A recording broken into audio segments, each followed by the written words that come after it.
What if the person you were slowly falling for was already promised to someone else? Ethan never planned to care about anyone again. Not after Madison left him with a short message and a quiet apartment that felt too big. He moved from Seattle to Portland with one goal: start over, work hard, and keep his heart out of trouble. Mrs. Harper's house near the university seemed perfect. Old but clean. Quiet but close to the city. Cheap rent, simple rules. It was meant to be temporary. The first day he arrived, he noticed her. Claire stood at the upstairs window, sunlight falling across her face. She wasn't smiling. She looked thoughtful, almost sad, like someone waiting for something that might never come. For a second, their eyes met. She stepped back from the curtain quickly, as if she had been caught doing something wrong. Mrs. Harper welcomed him inside with warm energy and too many questions. "You'll love it here," she said proudly. "It's a peaceful home." Then she called out, "Claire, come say hello." Claire came down the stairs slowly. She wore a loose sweater and held a book close to her chest. "Hi," she said softly. "Welcome." Her voice was calm, but her eyes told another story. Ethan felt it right away. Something unspoken. Something heavy. The first week passed quietly. Ethan focused on his new job at a small design firm downtown. Long hours. New faces. New projects. He kept busy on purpose. But every morning, Claire was in the kitchen before him, making coffee. And every night, he heard her walking softly down the hallway, like she didn't want to disturb anyone. One evening, rain poured down hard, and the power suddenly went out across the neighborhood. The house fell into darkness. Mrs. Harper had gone to visit family for the weekend. It was just Ethan and Claire. He grabbed a flashlight from his room and found Claire in the living room, lighting candles one by one. The soft glow changed everything. The walls looked warmer. The silence felt closer. "Guess we're stuck like this for a while," Ethan said with a half smile. Claire gave a small laugh. "I don't mind. It's quieter without electricity." They sat on the couch, wrapped in blankets. Rain tapped against the windows. The world outside felt far away. For the first time, Claire talked openly. She told him about her master's degree in literature. About wanting to teach one day. About loving old novels with complicated love stories. "You like tragic endings?" Ethan asked. She thought for a moment. "I like honest endings." The words stayed with him. Hours passed quickly. They talked about childhood memories, favorite music, dreams they once had but pushed aside. Claire's laughter became easier. Her shoulders relaxed. She looked lighter in candlelight. "You seem different tonight," Ethan said gently. "In what way?" "Less guarded." She stared at the flame in front of her. "Darkness hides things. It makes it easier to be yourself." He wanted to ask what she was hiding. But he didn't. The power returned suddenly. The lights flicked on. The moment broke. Claire stood up quickly, almost embarrassed. "Good night, Ethan," she said softly before heading upstairs. That night, he couldn't sleep. He replayed every word, every look. He felt something growing inside him, something he hadn't allowed in months. 2 days later, he noticed a photo frame lying face down near the staircase. He picked it up carefully. Claire stood in a white dress, smiling beside a tall man in a sharp suit. They looked happy. Confident. Like two people ready to build a future. At the bottom corner of the frame was a small card: engagement celebration, Claire and Daniel. Ethan's chest tightened. That evening, Claire came home late.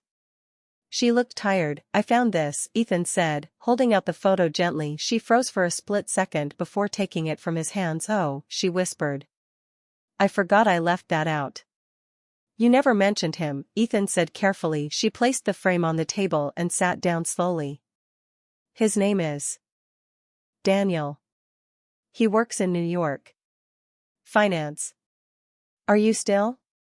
"Yes," she said before he finished. "We're engaged."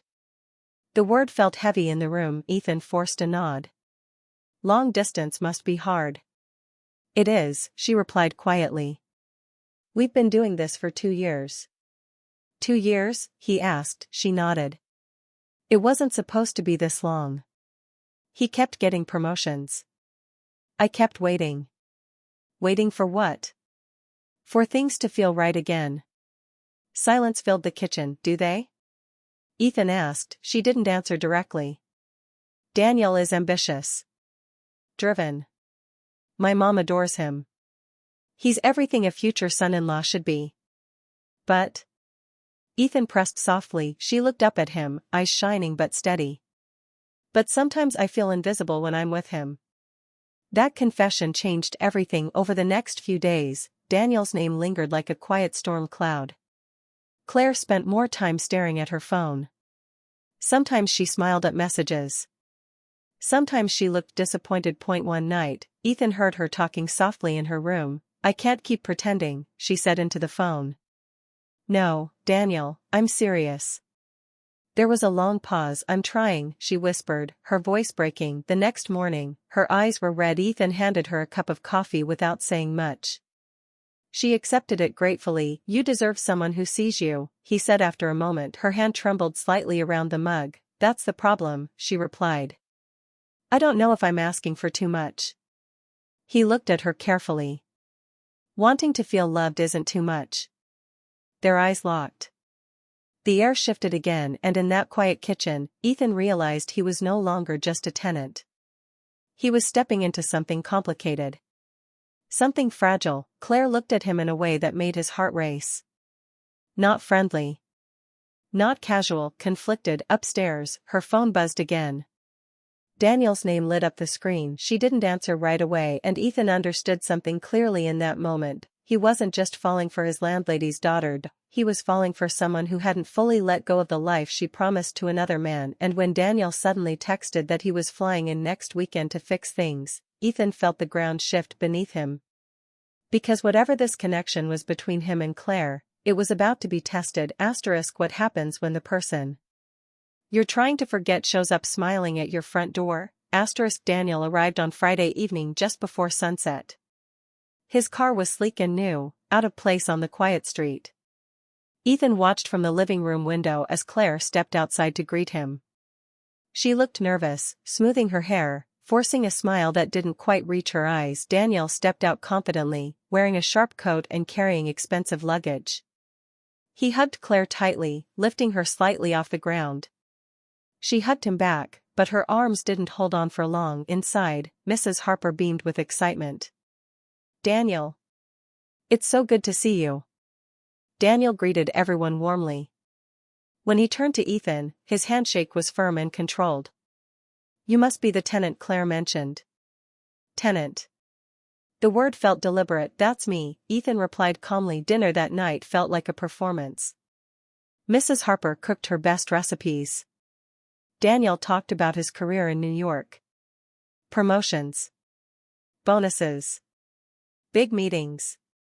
He spoke fast, like someone always chasing the next thing. Claire stayed quiet, pushing food around her plate. So when are you finally moving to New York? Mrs. Harper asked Claire brightly. Daniel answered before she could. Soon, hopefully. We've been planning it. Claire looked up, surprised. We've been talking about it, she corrected softly. Daniel laughed lightly. Same thing. But it wasn't. Ethan noticed everything. The way Daniel checked his phone every few minutes. The way Claire's shoulders tightened each time it buzzed. The way silence grew between them when the conversation slowed. After dinner, Ethan stepped outside for air. The sky was dark, cold wind brushing his face. He needed distance from the tension inside. A few minutes later, the front door opened quietly. Claire joined him on the porch. I forgot how intense he can be, she whispered. You okay? Ethan asked. She nodded, then shook her head. I don't know. Before he could say more, Daniel's voice called from inside. Claire? Can you help me with something? She closed her eyes briefly. Coming. The next morning, Daniel suggested brunch downtown. Mrs. Harper insisted Ethan join them. He couldn't refuse without making it awkward. At the cafe, Daniel took control of the conversation. He ordered for Claire without asking. He talked about apartments in Manhattan, describing views and luxury buildings. "You'll love it there," he told her confidently. Claire forced a smile. "Maybe." Daniel's phone rang again. He stood up quickly. "Excuse me." "Work."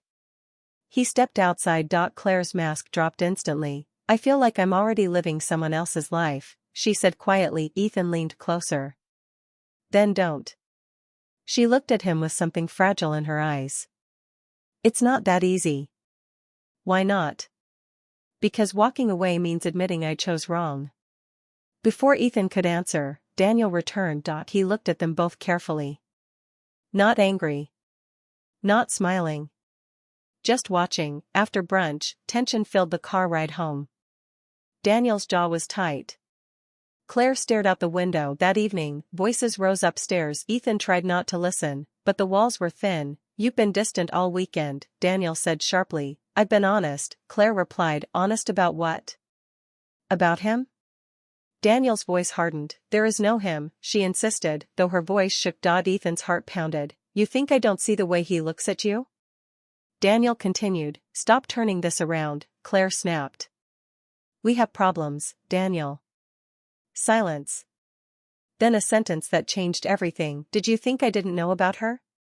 Claire asked, her voice breaking. Ethan froze. There was a long pause. "It meant nothing," Daniel said finally. "Nothing." Claire's cry was soft but painful. "You've been seeing someone else." "It was just stress. Work pressure." "It's over." "How long?" she demanded. He didn't answer right away. "That's not the point," he said instead. Ethan clenched his fists. The truth was clear. The next morning, the house felt heavy.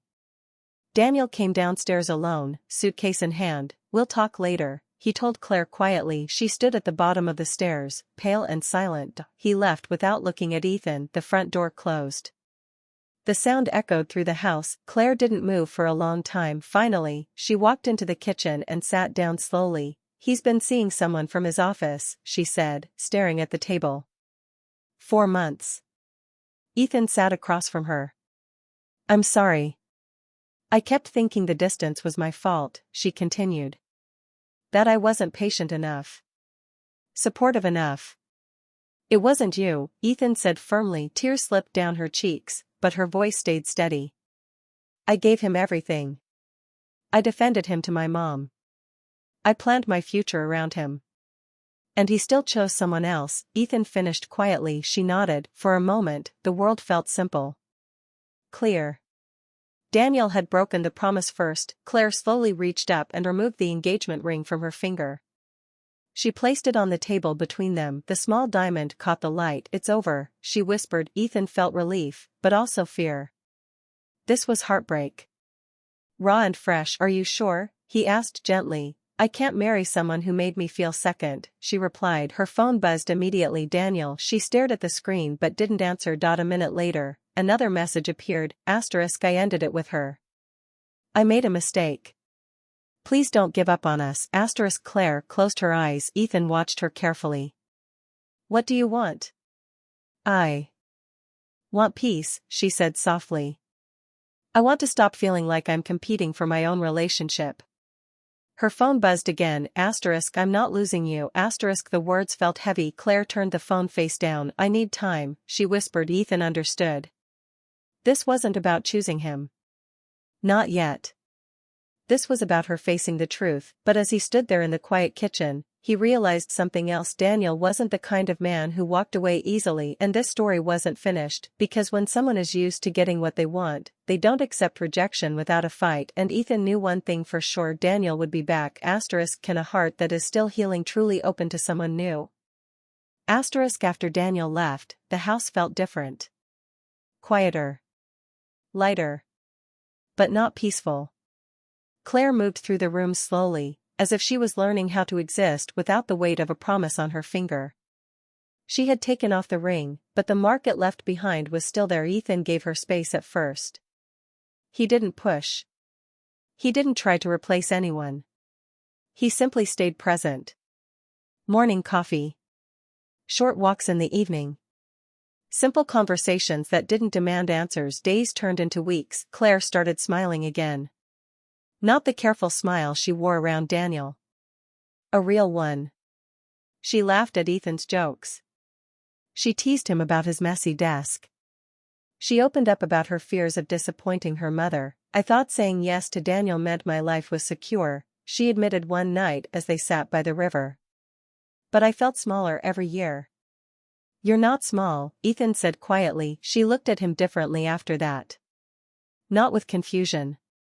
With clarity. One evening, as rain tapped softly against the windows, Claire finally said what had been building between them. I started falling for you before I knew about the other woman. Ethan's breath caught. When? The night of the blackout, she said. When you told me I deserved to feel chosen. No one had said that to me in a long time. The truth hung in the air. You were still engaged, Ethan said gently. I know, she replied.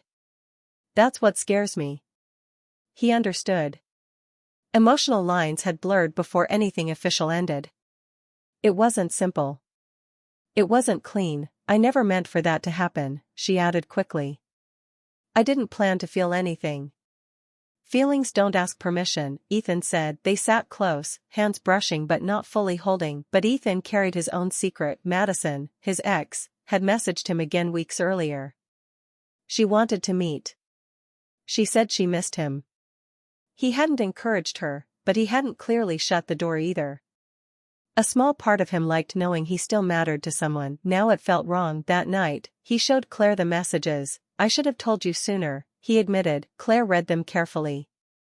Her expression didn't change, but her eyes dimmed slightly. Did you answer her? She asked, only briefly. Nothing serious. But you didn't end it clearly, she said. He shook his head. No. I didn't. She placed his phone back on the table. After what happened with Daniel, even small secrets feel big. I understand, he replied. I'll fix it. And he did. Right in front of her. He sent a final message to Madison. Respectful.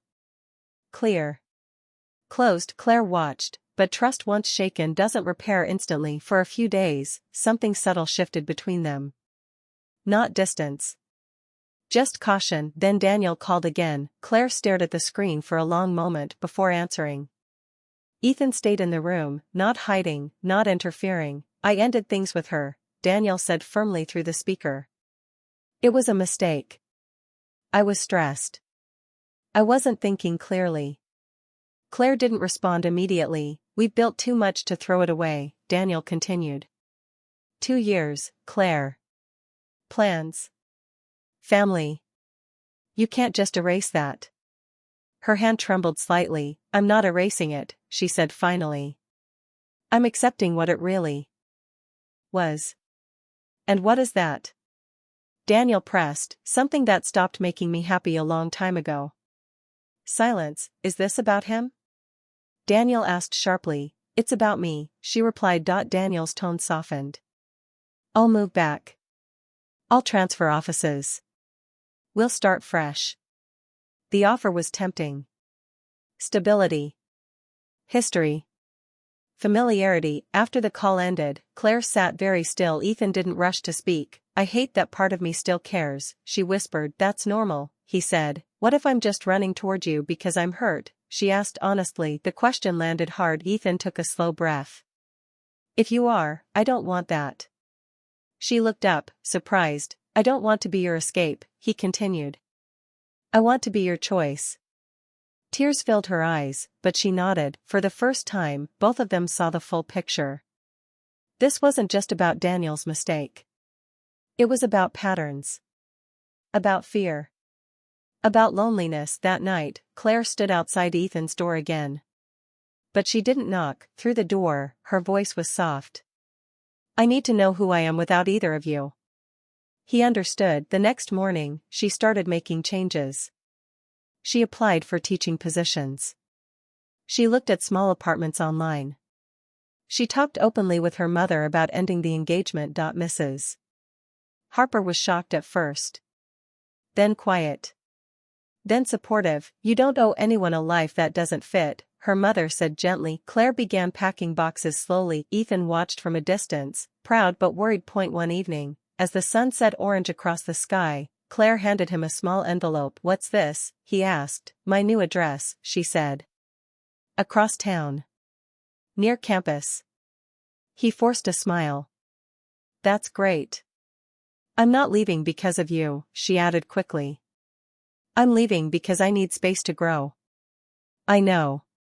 They stood facing each other in the hallway where it all began. "I don't regret meeting you," she said. "Neither do I. But if we try this," she continued, "it has to be clean. No shadows. No unfinished stories." He nodded. Agreed. She walked out with her final suitcase a few days later. The house felt empty without her. Ethan wondered if he had lost her.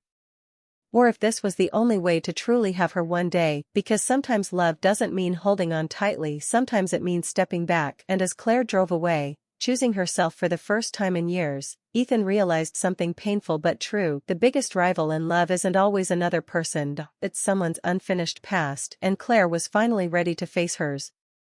But whether she would come back to him after that journey was a question neither of them could answer yet. What if? The hardest choice is choosing yourself before anyone else. Claire moved out of the Harper house 2 weeks after ending things with Daniel. Not far, just across town, into a small apartment near the university campus. It was modest, but it felt like hers. For the first time in years, she didn't feel like she was living someone else's life. She unpacked slowly, letting each item find its place, as if arranging the room would help her arrange her own heart. Ethan didn't rush to see her. He stayed back, respecting her space. He sent her one message, short and honest, *, "I care about you." No pressure. Just honesty, *. She didn't reply immediately, but he knew she read it. That small note, simple and sincere, was enough to remind her that someone was still standing quietly in her corner. In the following weeks, Claire focused on herself. She finished her degree and began teaching part-time at a local school. Her students were full of energy, and she found a strange joy in guiding them, in seeing their confidence grow. Therapy sessions helped her untangle the confusion she had carried for years, about Daniel, about her own desires, about who she wanted to be. Every evening she reflected on the past, letting go of fear, anger, and guilt. Each day, she felt a little lighter. Ethan's life moved forward too. He clarified his past, cut all ties with Madison, and focused on his work. He explored Portland slowly, discovering coffee shops and quiet streets, but often his mind wandered to Claire. He missed her presence, her laughter, the way she made ordinary moments feel important. One crisp autumn afternoon, Claire stood outside Ethan's office building. He came out for lunch, surprised to see her standing there. "Hey," he said softly. "Hi," she replied, smiling. There was a confidence in her stance, a calm that had been absent for months. "I thought I'd drop by and see how you were doing." "You look different," Ethan said. "I feel different," she answered simply. They walked to a nearby cafe. The conversation started lightly, talking about work, students, and favorite coffee flavors. But slowly, the conversation shifted to them. They spoke honestly about the past, the engagement, the heartbreak, the uncertainty, the choices they had made. It wasn't dramatic. No shouting. No pressure. Just honesty and understanding. "No Daniel?" Ethan asked gently, testing the waters. She shook her head. "I wished him well. But I realized I don't belong in his world. I almost married the wrong person because I was afraid of being alone." "And Madison?" she asked after a pause. "I closed that door," he said firmly. "Completely." Silence fell between them, but it wasn't uncomfortable. It was calm. A moment of peace after months of confusion. Claire took a deep breath. "I don't want to repeat old patterns. I don't want to choose someone just because I'm lonely or scared." Ethan nodded. "Then don't. Choose for the right reason." She looked directly into his eyes. "I'm choosing you because I want to. Not because I need to." His chest tightened. Relief, joy, and love mingled together. He reached out, and they held hands, not hastily, not recklessly, But as if that simple touch had been waiting for months, their first few weeks together were careful. They went on real dates, planned little trips, and had honest conversations about boundaries, fears, and desires. No shadows. No unfinished business. Every step was intentional. Every moment built trust. Months passed. Snow fell lightly across Portland one evening. Claire and Ethan walked past the old Harper house. She paused at the familiar blue door and smiled. "I was so afraid of being alone," she said quietly. "I almost married the wrong person, and I almost ran towards someone else for comfort." Ethan squeezed her hand. "You found yourself first." She nodded, warmth spreading through her chest. "And then I found us. But life rarely stays quiet." Her phone buzzed suddenly. She glanced at the screen. A message from an unknown number. "I'm in town. Can we talk?" Daniel Claire's brow furrowed. Ethan noticed, but he didn't reach for her phone. He waited. She locked the screen with a slow breath. "It's past now," she said, more to herself than to him. Ethan looked at her and smiled gently. "It's your choice whether to answer." "I won't," she replied. "I've chosen what's real. I've chosen us." It wasn't dramatic. No shouting, no confrontation.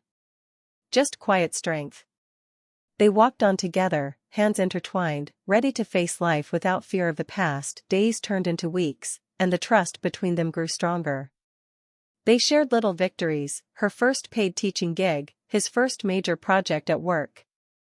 They shared failures too, missed deadlines, difficult days, but they faced them together. Each challenge reminded them that love isn't just passion or longing, it's patience, respect, and honesty. One evening, Ethan cooked dinner at her apartment. Claire laughed when he accidentally spilled sauce on the counter.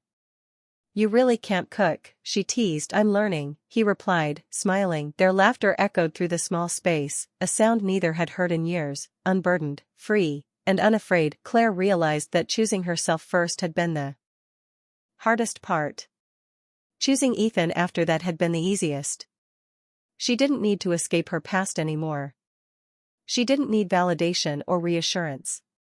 She had faced heartbreak, confusion, and temptation, and had come out stronger. Ethan looked at her across the table. "I'm glad you didn't give up on yourself," he said softly. "Neither did you," she replied, and for the first time, they both knew that love wasn't about rescuing each other from the past. It was about standing together in the present, choosing each other freely, without fear or hesitation. As they sat together, watching the Portland skyline light up at night, Claire's phone buzzed again. Another message from Daniel? She glanced but didn't check. She knew now that her past could knock, but it wouldn't control her. She smiled at Ethan. "We're finally doing this right." He took her hand firmly. "Yes. Finally." The city around them felt alive, full of possibilities. The mistakes, heartbreaks, and secrets that once held her back were now part of her story, not her chains. Together, they stepped forward into a life chosen consciously, honestly, and fully. They had survived heartbreak, faced the truth, and discovered that love only works when both people are ready to be brave enough to choose it every single day. And though life might test them again, Claire and Ethan knew one thing: this time, they weren't running. They weren't afraid. They had each other, and that was enough.